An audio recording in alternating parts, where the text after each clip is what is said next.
Amigos, bienvenidos a este su programa Debatiendo Sin Filtro a través de la página del periódico El Vocero, elvocero.com, y la página de Facebook. Les saluda Jorge Colbert Toro en compañía del profesor y amigo don Kenneth McClintock y el licenciado Hugo Rodríguez. ¿Cómo están? ¿Todo bien? Todo bien, todo bien. Todo bien, un placer estar aquí nuevamente. Bueno, muchos temas esta semana, pero yo creo que el tema más impactante y el que más nos preocupa a todos los puertorriqueños y puertorriqueñas es el tema de la violencia, el tema del crimen, este incidente de secuestro y asesinato de no es ni un joven, es un niño de 16 años en manos de unos delincuentes. Pone sobre la mesa nuevamente el tema de la violencia, del crimen, y muy particularmente conversábamos antes de comenzar el programa de que en Puerto Rico no es usual esta modalidad de secuestros y de pedir recompensas. Eso pasa en otros países, pero en Puerto Rico eso no es algo común. Y muy triste en este caso que se asesina a no solamente una persona inocente, es un niño de 16 años. Parece una situación que no entendemos la lógica. Hay muchas dudas. Las agencias federales del FBI y la Policía de Puerto Rico han indicado que han identificado a todos los sospechosos de este asesinato y de este incidente, pero nuevamente pone sobre la mesa el tema de la violencia, del crimen, del trasiego de armas ilegales. Da la impresión que, a diferencia de otros casos cuando son asesinatos producto de guerras de puntos de droga o de agrupaciones criminales por el control del narcotráfico, aquí aparentemente es otro tipo de delito de secuestro de personas inocentes, de comerciantes pidiendo dinero, y le cuesta la vida a un joven que evidentemente no tiene nada que ver con ninguna de estas situaciones. Y esto es altamente preocupante. Todos los delitos de violencia y los asesinatos son obviamente repudiables, pero cuando se trata también de un niño, yo recuerdo muy particularmente, no sé si ustedes también, aquellas navidades que un individuo asesinó a toda una familia, incluyendo niños, fue una tragedia, también sin explicación. Y entonces la pregunta que uno se hace es cómo uno maneja un problema tan serio, de tanta magnitud, de tanta envergadura como el tema de la violencia en todas sus ramificaciones, ¿verdad? Porque puede haber unas situaciones de necesidades económicas y de personas adictas a drogas, pero este tipo de asesinato, de secuestro, donde dura toda una noche un proceso de negociación, da la impresión de que esto no fue un incidente eh, de aislado o de una acción impensada o súbita de una persona. Esto fue evidentemente un acto criminal planificado, ejecutado. Y uno pues se pregunta qué nos ocurre como país y cómo uno puede atender esto. Yo no tengo respuestas inmediatas. Esto requiere mucho pensamiento y mucho trabajo a nivel social, a nivel educativo, pero también a nivel de ley y orden, de que situaciones como esta se puedan prevenir. Y le añado el elemento que algunos han planteado, otros lo han refutado, de que se da en el fin de semana cuando había una huelga, unas protestas de policía, con un ausentismo muy marcado, que había una merma de vigilancias preventivas. Algunos han planteado si esto de alguna manera provocó, estimuló este tipo de situación. Otros piensan que no tiene ningún vínculo una cosa con la otra, y obviamente pues eso será objeto de debate, de discusión. Pero quisiera pues que ustedes también reflexionen sobre este tema. Kenneth, ¿cómo lo ves? Pues mira, yo coincido contigo en todo lo que has dicho hasta ahora y de hecho yo creo que causa mayor terror en la población general cuando se ve que las víctimas son personas inocentes que no son parte de la ecuación de trasiego de drogas, etcétera. Este año ha habido alrededor de 60 asesinatos más que en el año pasado, así que hay un aumento significativo. A nivel nacional, las estadísticas del FBI también son de que ha habido un aumento, creo que como de 15 o 20% en los asesinatos, creo que no sé si en el pasado año, los pasados 2 o 3 años. Así que algo está pasando, hay que ver si la pandemia ha contribuido de alguna manera psicológicamente a que esto esté pasando. Ciertamente en Puerto Rico este año ha habido una mayor incautación de drogas que en años anteriores y siempre desde el tiempo de Pedro Toledo se ha explicado cómo a mayor incautación de drogas, mayores asesinatos, porque eso crea un mayor grado de desesperación entre los distintos sindicatos que manejan el trasiego de drogas en Puerto Rico. No digo sindicatos obreros patronales, digo sindicatos de distribución de drogas. Y eso pues incrementa las peleas entre los distintos grupos y los tiroteos por el control de distintos territorios y el control de puntos específicos de droga. Así que da la impresión que aquí se ha juntado el perfect storm. Lo único que no ha ocurrido y que a veces ayuda a crear más asesinatos es cuando se incrementa la pobreza. Este año en Puerto Rico, obviamente por la gran cantidad de transferencias federales a Puerto Rico y específicamente programas que han llevado dinero al bolsillo a borbotones de virtualmente todas las familias puertorriqueñas, pues no podemos decir que es porque ha habido un incremento en la pobreza, pero sí ha habido un incremento en la incautación de drogas, y eso pues obviamente tiene que estar abonando. Tenemos también el problema de que tenemos menos trabajadores sociales que antes, y eso no es culpa de esta administración, ni de la pasada, ni de la anterior, es culpa de que aquí ha habido un achicamiento de recursos del gobierno por los pasados, qué sé yo, 8 o 10 años, que hace que tengamos menos trabajadores sociales, tenemos menos maestros. No hacen falta tantos maestros, pero tenemos menos maestros, que son elementos que tienden a tener un efecto positivo en la vida familiar.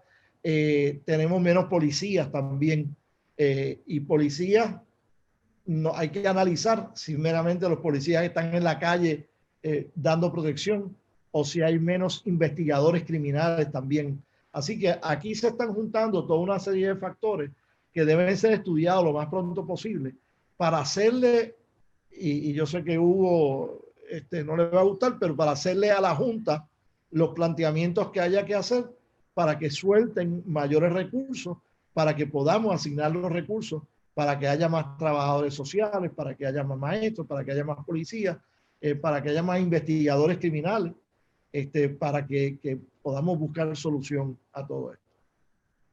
Hugo, ¿qué te parece este tema? Bueno, yo creo que hay varios ingredientes aquí. En primer lugar, en relación al tema de la falta o el ausentismo de policías, que fue una acción coordinada durante el fin de semana pasado, me gustaría hacer quizás un paréntesis en eso y decir, número uno, que me parece que los reclamos de los policías son sumamente justos. Me parece que la pensión a la que estarían sujetos una vez se retiren es una pensión pírrica que los sume en un futuro indefectiblemente de pobreza, y que es justo que reclamen tener mejores condiciones, no solo para ahora, sino también para un retiro digno, y digo retiro digno en la acepción correcta, no en la publicidad del título de las leyes que aquí se aprobaron y que no tienen ningún efecto. Dicho eso, en relación a lo de los secuestros, pienso que eso ha causado una gran conmoción, porque como dijo Kenneth, y no estoy diciendo que esto sea una actitud correcta, pero realmente muchas veces alguna gente se acostumbra a que cuando los crímenes son en ciertos renglones del bajo mundo, pues bueno, eso a mí no me va a tocar, o eso a alguien que yo conozco no lo va a tocar. Vuelvo a repetir, eso es una actitud incorrecta. No por el hecho de que el crimen no te vaya a tocar a ti, tienes que ser indiferente a él.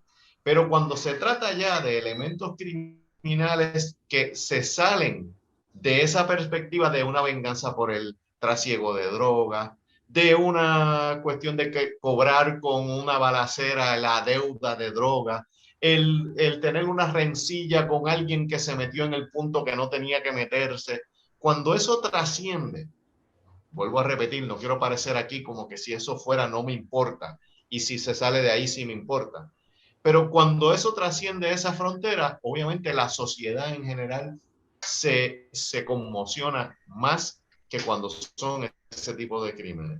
Y en este caso que vimos el fin de semana del secuestro de estas personas asociadas al negocio icónico del hipopótamo, al asesinato de este joven que apenas tenía, entiendo que 16 años, no había cumplido ni 17, empezando a vivir, un niño prácticamente, pues obviamente son crímenes que nos sacuden. La intervención federal en este tipo de casos surge como consecuencia del pedir rescate. En el Código Penal de Puerto Rico, el delito de secuestro está perfectamente tipificado y podría ser un delito estrictamente estatal, pero en la medida en que se incluye el ingrediente de pedir rescate, eso da jurisdicción al Código Penal federal, y por eso vimos que las autoridades federales intervinieron. Creo que es muy peligroso. Creo que una sociedad que no tiene seguridad tiene que mirar seriamente el problema del crimen.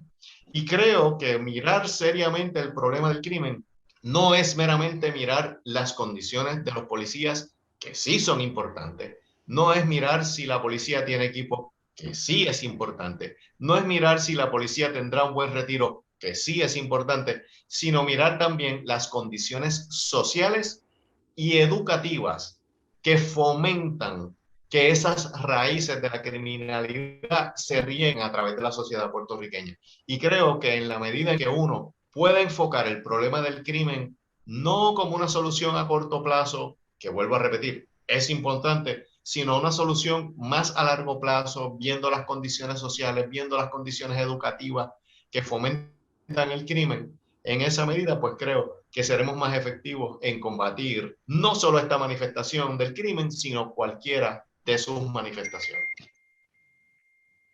Bueno, y en ese tema obviamente le vamos a estar dando seguimiento, que este caso, todo parece indicar que ya la semana que viene estará bastante esclarecido por lo que ha dicho las agencias federales de que están identificados todos los sospechosos, así que le vamos a dar seguimiento en el próximo programa sobre este caso. También esta semana se aprueba el plan de ajuste de deuda, luego de tantas controversias, una votación demuestra la importancia de un solo voto, se aprueba 14-13 en el Senado, y aunque el proceso para efectos no ha terminado porque queda todavía la vista de confirmación ante la jueza Taylor Swain el 8 de noviembre, la realidad es que de alguna manera pues, se sobrepasa una etapa importante de si se iba a dar o no se iba a dar el plan de ajuste. La noticia, a mi juicio, más importante es que finalmente, por lo que ha ocurrido las últimas horas, es que la Junta ha confirmado que en efecto aceptan que no se van a cortar o sea, el 100% de las pensiones de los actuales retirados están protegidas, no se van a eliminar como era el plan original. Surge otra controversia sobre las pensiones futuras o los empleados que hoy están trabajando y sus pensiones en el futuro, eso es otro tema. También los fondos de la Universidad de Puerto Rico, el tema de los dineros para los municipios, una serie de iniciativas del presidente del Senado de una agenda de 10 puntos particularmente que también se incorporaron en la legislación. Y me parece que al final del camino, los dos partidos principales, por lo menos la mayoría de los legisladores en el Senado y la Cámara, aprueban este plan de ajuste entendiendo la magnitud y los riesgos que pudo haber ocurrido en caso de no aprobarse. Ha habido versiones distintas, los partidos de minoría, el Partido Independentista, Victoria Ciudadana, Proyecto de Dignidad, algunos legisladores también del Partido Popular votaron en contra, y yo creo que también hay que respetar esa posición, ¿verdad? Los que estaban en contra. Ahora, lo que sí me llamó la atención, y lo expresé en una columna, es que los opositores o las personas que tenían reservas con el plan de ajuste, lo cual tienen perfecto derecho, nunca lograron presentar una alternativa o un curso de acción en concreto de cómo entonces atender esto si no se da el plan de ajuste. Entonces, ahí es donde yo creo que se falló en los procesos legislativos cuando los partidos de minoría no coinciden con los informes o los informes de conferencia o de una legislación. Es bastante típico, rutinario, presentar informes de minoría donde exposan o presentan sus alternativas a determinada legislación que ellos se oponen. Aquí ningún partido de minoría presentó ningún informe de cuál sería entonces el curso de acción de no aprobarse esta legislación. Yo creo que eso deslució bastante los argumentos que planteaban o las preocupaciones, y me da la impresión que muchos de los legisladores que se oponían realmente se iban a oponer, no importa lo que pusieran en el plan fiscal, iban a oponerse sencillamente porque no reconocen la ley promesa o no reconocen la Junta, o entienden que ese no era el mecanismo. Bueno, pues fantástico, pero la realidad es que el Estado de Derecho ese es el Estado de Derecho. Y querer derrocar el sistema o querer cambiar el Estado de Derecho o hacer planteamientos filosóficos de escenarios hipotéticos que no eran los reales, me parece que no aportaba mucho. No quiero decir que todos los que votaron en contra asumieron la misma posición, o mucho menos que sus argumentos no tienen validez. Lo que ocurre es que nadie pudo presentar una alternativa coherente, fundamentada. Entonces, ¿cuál iba a ser el curso de acción? Porque han pasado 5 años desde que empezó esta ley. Es la Junta quien negocia en virtud de la ley promesa, que eso revierte a otros problemas de estatus político fantástico, eso es otro debate, pero la realidad es que en el momento de votar había que sopesar la realidad de cuál es el curso de acción. Yo creo que dentro de las circunstancias, los legisladores que votaron a favor del plan de ajuste hicieron lo correcto. Yo creo que el país va a tener una estabilidad. Fíjense, hay un dato interesante que nadie ha comentado. El día después que se aprueba el plan de ajuste en Puerto Rico, el gobierno federal anuncia asignaciones sin precedentes para Puerto Rico, la inclusión ya formal en legislación congresional, incentivo contributivo para la manufactura, inclusive hasta el seguro social suplementario, que es algo que se venía pidiendo desde hace meses. Yo creo que también fue un mensaje de ir ganando nuevamente la confianza del gobierno federal, porque si este plan no se hubiese aprobado, difícilmente hubiese habido un incremento de fondos federales en estos programas, si no se demostraba la capacidad de gobernar y de enderezar las finanzas. Yo creo que también, por otro lado, aún los que se oponen saben que esto es un paso importante para la eventual salida de la Junta de Supervisión Fiscal, porque esto era un paso necesario para la ley promesa, y que unido a la aprobación de un primer presupuesto balanceado, pues ya se encamina en esa dirección. Así que me parece, en términos generales, y quisiera ahora los comentarios de ustedes, Kenneth, me parece que fue la decisión correcta, y que Puerto Rico se encamina a su recuperación económica y finalmente a salir de la Junta, que es lo que todos queremos. Kenneth. Pues mira, he visto a la Junta tratando de hacer malabares, porque ahora tienen que financiar la totalidad de las pensiones, pero si se aprueba la legislación, que parece que se va a aprobar, pero con dificultad en el Congreso, la enmienda a Medicaid para Puerto Rico van a liberar para dentro de año y 8 meses 800 millones de dólares al año del presupuesto de Puerto Rico, porque el gobierno federal va a estar pagando el 81-82% de los gastos de Medicaid en Puerto Rico, en vez del 76% que es ahora, y en vez de revertir al 55% que revertiría si no se legislara. Y al liberar esos 800 millones de dólares va a darle un respiro presupuestario a Puerto Rico, va a permitir que se pueda cubrir una serie de gastos que no se estaban cubriendo antes cómodamente, y le va a hacer la vida un poco más fácil a la Junta. Los fondos de Medicare también se van a incrementar, y a mí me interesa eso, porque en enero yo cualifico para el Medicare. Ya esto no es lo que fue por 40 años, que era un issue esotérico que todos mencionábamos, pero que a nadie nos afectaba, porque a mí ya me va a afectar, y algún día a ustedes dos también les va a afectar. Pero una de las áreas más transformativas va a ser el área del SSI, porque va a representar un aumento de 60 y pico, 70 pesos mensuales a 750 pesos mensuales, un aumento de casi 700 dólares mensuales para algunos de nuestros abuelitos y abuelitas que tienen escasos recursos, y para personas menores a 65 años de edad que tienen discapacidades.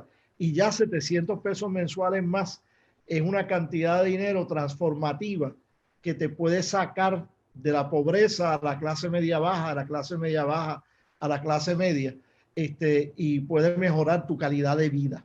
No en términos solamente de dólares y centavos, pero en términos de que tengas el dinero para pagar todos tus medicamentos, para que tengas el dinero para pagar los equipos de asistencia vital que necesitas para mejorar tu calidad de vida. Así que vienen algunas de esas cosas, esperemos que todas sobrevivan el proceso, pero si no todos lo sobreviven, por lo menos la mayoría van a sobrevivir, y eso va a permitir que Puerto Rico dentro de 3 años tenga una calidad de vida mejor y mayor que la que tiene actualmente. Y lo más seguro va a tener un efecto también en la expectativa de vida del puertorriqueño, porque la carencia de recursos en muchas ocasiones acorta la vida de un paciente.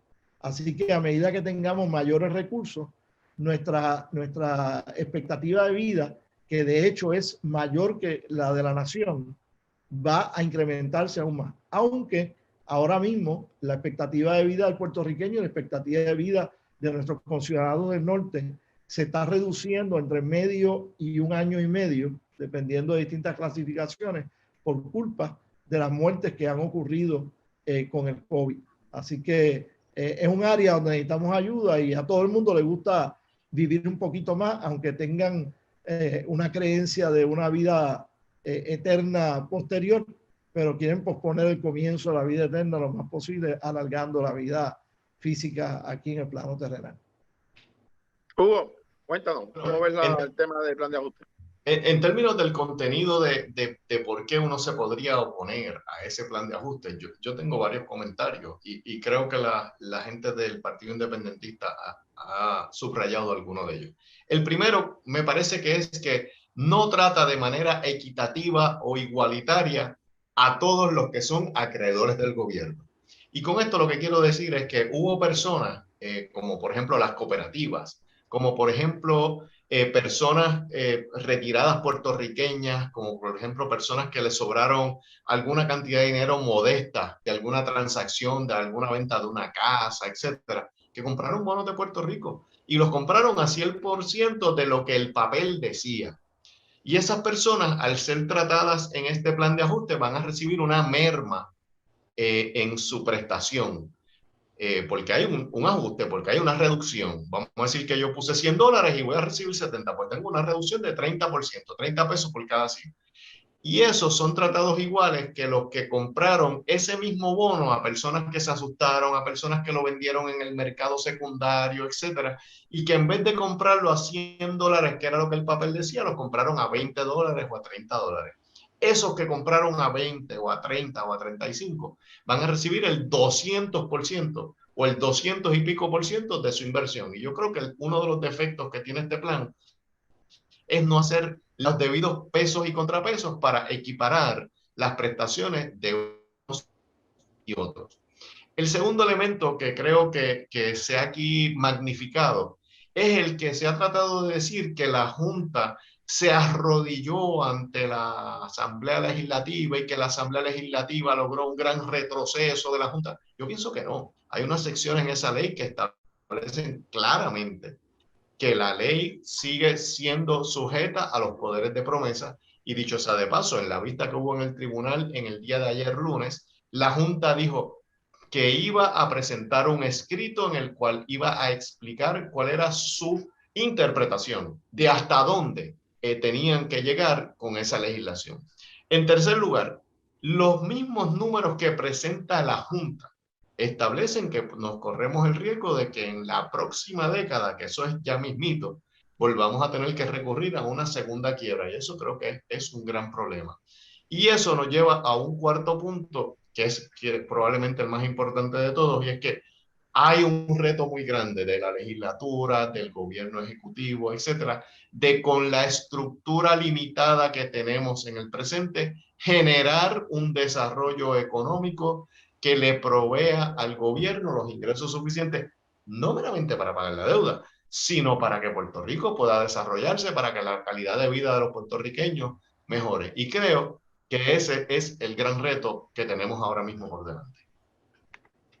Bueno, por último tema y 1 minuto para cada uno, me gustaría una reacción de los últimos números de la encuesta, probablemente más de mayor comentarios a nivel de Estados Unidos, la encuesta de NBC News, donde establece que el Partido Demócrata tiene unos números de aprobación muy bajos, 33% positivos, 48% negativos. Según la encuesta, desde abril, el presidente Biden va en una ruta de picada.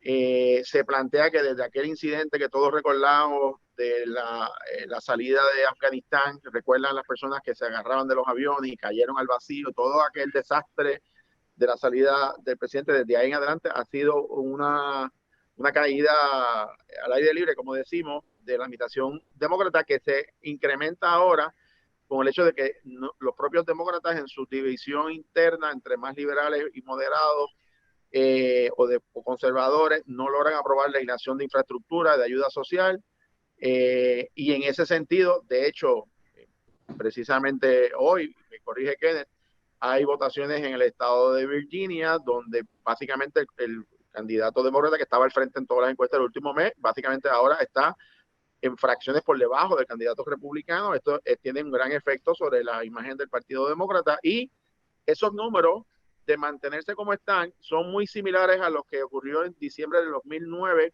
cuando en las elecciones de mitad de término en el 2010 los demócratas perdieron 63 asientos y los llevaron a la minoría congresional precisamente por divisiones internas, y obviamente esto es un tema que incide sobre Puerto Rico porque también gobiernos demócratas o republicanos atienden a Puerto Rico de manera distinta. Este ha sido un gobierno muy sensible a las necesidades del pueblo de Puerto Rico, pero la realidad es que esos problemas internos que ha tenido el presidente Biden con sus propios congresistas y senadores demócratas, pues lo tienen en una situación muy débil políticamente. Y aquí Kenneth, que es el más que experiencia que tiene en este tema, pues nos puede decir cuán probable, en la política todo es incierto, pero cuán probable es que un presidente pueda recuperarse. Queda mucho tiempo, queda un año para estas elecciones de mitad de término, pero la ruta que llevan estas encuestas prácticamente pone a los republicanos, inclusive en algunos temas, por más de 20 puntos por encima en el manejo de temas económicos, de seguridad nacional, etcétera, y estos son malas noticias para los demócratas. Kenneth, ¿cómo ves esta última encuesta? Bueno, Hugo verá esto como de una perspectiva internacional, ¿verdad? Porque no es su nación, pero tú y yo deberíamos estar en una rogativa esta noche, orando porque los demócratas en Virginia, en New Jersey y en otros lugares, porque la ciudad de Nueva York elige un alcalde hoy, la ciudad de Boston elige a su primera mujer alcaldesa hoy, porque hay 2 mujeres compitiendo, y así sucesivamente. Pero las cosas se ven bien malas para los demócratas esta noche. Yo veo como que en Virginia hay una alta probabilidad que el candidato republicano que ya está adelante y que lleva el momentum sea el que prevalezca contra Terry McAuliffe, el ex gobernador de Virginia.